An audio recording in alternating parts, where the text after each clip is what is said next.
जानबूझ करके वोट काटा था, डिलीट किया था। उस समय जिलाधिकारी दबाव बना रहे थे और जिलाधिकारी इसलिए दबाव बना रहे थे शिकायतकर्ता पे कि आप अगर शिकायत करोगे तो तुम्हारे खिलाफ ये कार्रवाई हो जाएगी।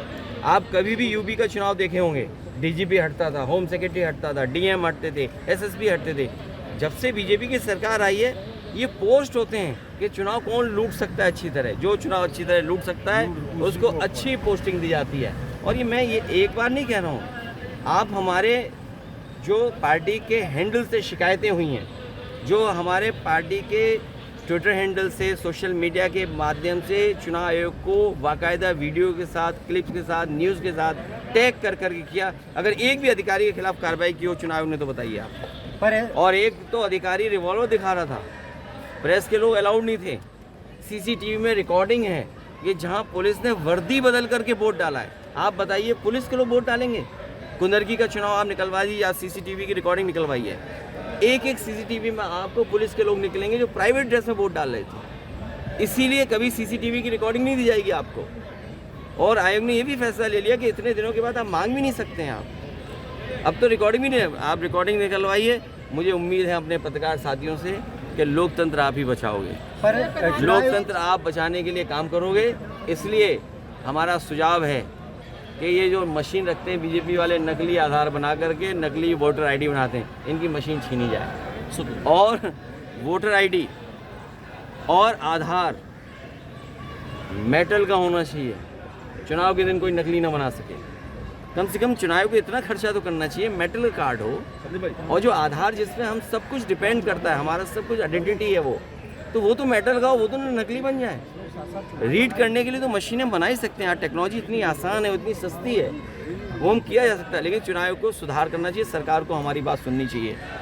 पर एसआईआर, अरे एसआईआर ही तो है, वो और क्या है? चुनाव ये कह रहा है कि आप लोग हमारे पास नहीं आते हैं, आप लोग सिर्फ सदन को उठाते हैं। नहीं तो सदन में नहीं उठाएंगे और कहाँ उठाएंगे? चुन के जनता ने भेजा हमें सदन में, सरकार के नीचे काम करते हैं। आपको नहीं पता सरकार के सारे पे चुनाव काम करता है। डीएम कौन सा पोस्ट होगा, एसएसपी कौन सा पोस्ट होगा, हमारी शिकायत पे एक भी नहीं हटा। आप यूपी का रिकॉर्ड निकाल लीजिए, हम तो यूपी का बेहतर बता सकते हैं आपको। सर आपने कहा विदेश नीति विदेश चली गई है, पर एनएसए डोभाल मॉस्को गए हैं, वो रशिया से बात करने। एक मैसेज है जो वॉशिंगटन को भेजा जा रहा है इंडिया के द्वारा। देखिए ये उलझो मत विदेश नीति में। अपने देश की अर्थव्यवस्था को बेहतर करो, अपने देश के किसान पे भरोसा करो, अपने देश के टैलेंट पे भरोसा करो, अपने देश के जो नौजवान हैं कुछ करके दिखाना चाहते हैं उन पर भरोसा करो। उलझो मत किसी देश से। और कोई देश आपको बिना मुनाफे के कुछ देने वाला नहीं है। कोई देश बिना मुनाफे के आपको कुछ नहीं देगा। इसलिए आपको तैयार होना चाहिए। अपना बाजार हम कब से देते आए हैं, आज़ादी के बाद से हम अपना बाजार देते आए हैं। उन बातों पे हम नहीं उलझना चाहते हैं, पीछे मुड़ के नहीं देखना चाहते हैं। आगे क्या हो सकता है, इस सरकार को फिर एक अच्छा मौका मिला है। जब दुनिया के बड़े बड़े देश पाबंदियां लगा रहे हैं तो हमारे मेक इन इंडिया को जगाना चाहिए। ये मेक इन इंडिया सो न जाए बस। सर पर क्योंकि कांग्रेस आपका लाई है और बार बार वो ट्रम्प की स्टेटमेंट को बार बार बोलते आए हैं ऑपरेशन सिंदूर। आप क्यों नहीं समझ, इतनी अच्छी बात बता दी मैंने आपको।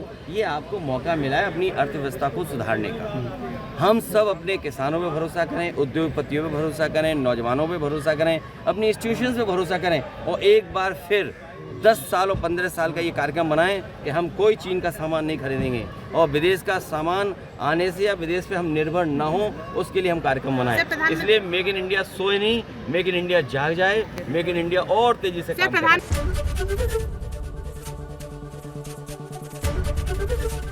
एबीपी गंगा, खबर आपकी, जुबान आपकी।